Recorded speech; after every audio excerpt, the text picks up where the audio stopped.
goor kasta iyo goob kasta la soco Nasri Channel 999. بسم الله الحمد لله والصلاة والسلام على رسول الله.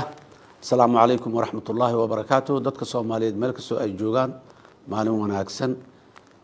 Saakay waxaan fariintan soo diyaariyay u gudbinayaa dhammaan dadka Soomaaliyeed meel kastoo ay joogaan waxaan ugu baaqayaa dalka iyo dadkaba sidii loo nabadeyn lahaa nabad laga shaqeyn lahaa. Waxaan rabaa si gaar ah inaan uga tacsiyeeyo dadkii ku dhintay shaqaaqadii dhawaan ka dhacday magaalada Laascaano. dhibaatada magaalada Laascaano ka dhacday waa fogtahay, waa dhibaato culus. in hore badanna waan ka dignay, waana ka hadalnay, haddana inaan rabnaa inaan u tacsiyeeyo marka hore dadkii meesha ku dhintay, qoyskii, dadkii kale odayaasha ahaa, dhammaan waxaan leeyahay samir iimaan Allah naga siiyo. inta ku dhaawacantayna muxuu Allah caafiyo. nasiib darro weyn waaye maanta in Soomaaliya meel ka mid ahay wali qoray la soo qaato. arinta Laascaano iyo Sool iyo Sanaag hadda ka hor dhowr mar aan ka hadlay.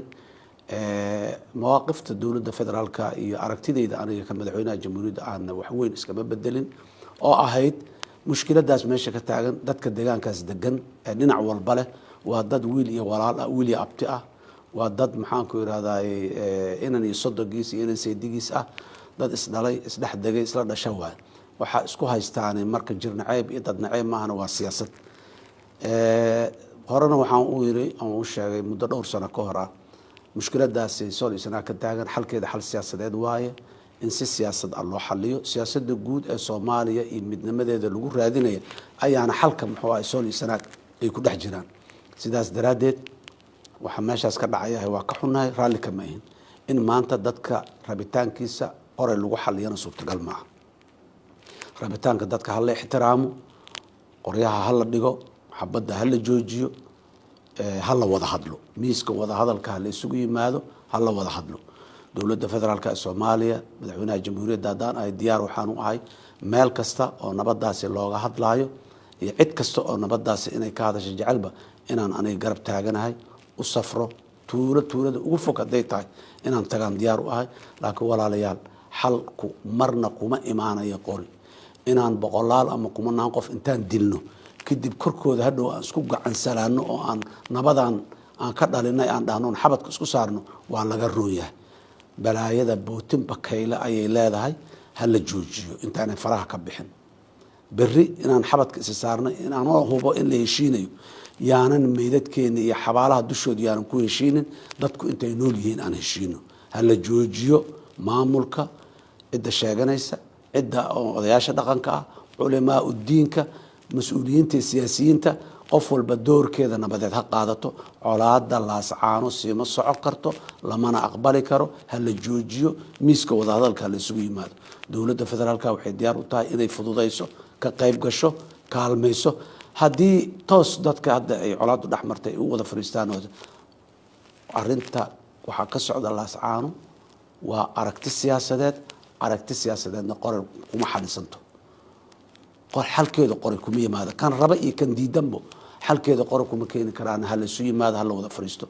mar walba horaan uga shaabana mushkiladda ka jirta Sool iyo Sanaag waxay ku dhex jirtaa xayndaabka jirinta aan jirinayna arinta midnimadana anagu go-aanay naga tahay xoog inaan ku raadino ma doonayno, nabadaan rabnaa inaan ku raadino.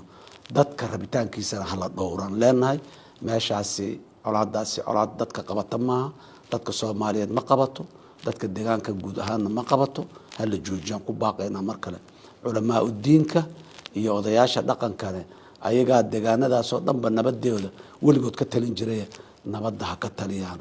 inta qoryaha dadka haysta amarka kuleh ama kuleh maxaan ku raahdaa raadka kulane ha la hadlaano, ha joojiyaano. wiilasha qoryaha laga qaado, ha la damiyo colaadda. intaas Soomaaliya guud ahaan meel kasta walaalayaal waxaan leenahay colaada ka jirta ha la joojiyo, xumaanta ha la joojiyo, nabadda ha lagu baaqo. lama aqbali karo dhiig kale oo Soomaaliyeed oo daata, wax la aqbali kara maaha. meel kasta ha joogo, sabab kasta ha loo soo waxeeyo. haddiina markaas aanan lagu difaacaynin diinta iyo dalka iyo dowladnimada. laakiin reer hebel iyo degaan hebel iyo koox hebel sidee warkeyga u diidi kartaa iyo koox hebel warkeeda ma doonayno, muxuu ahaay xalkuma noqde. ha laga yimaadaan leenahay walaalayaal meeshaas.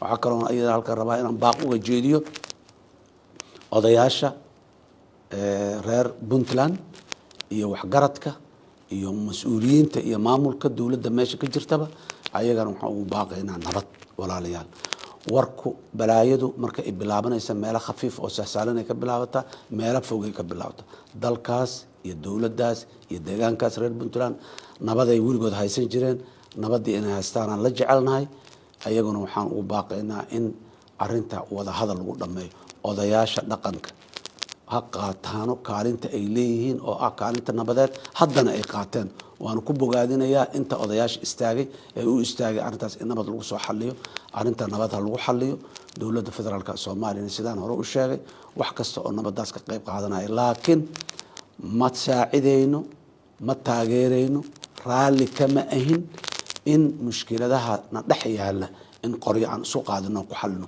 kuma xalli karno nooguma xalismayaan baraan heshiinayna ilaa meelan kala aadayna male xabaaraha korkooda yaan ku heshiinin nabadda korkeeda aan ku heshiino deegaanada dhan intaas aan ugu baaqaya meel kasta oo khilaaf siyaasadeed ka jirana wada hadal aan ugu baaqaya waxaan hadda isku haysanaa isma nicbin waa siyaasadana daawadeeda iyo xalkeeda dariiqa kaliya oo ku yimaado waa dariiqa dimuqraadiga ah oo in la wada hadlo ah hal la wada hadlo annagoo dhaqankeena suuban ilaalinayna diinteena ilaalinayna dadkeenana u tureen aad iyo aad u mahadsantihiin. Assalaamu calaykum waraxmatullaahi wabarakaatuh.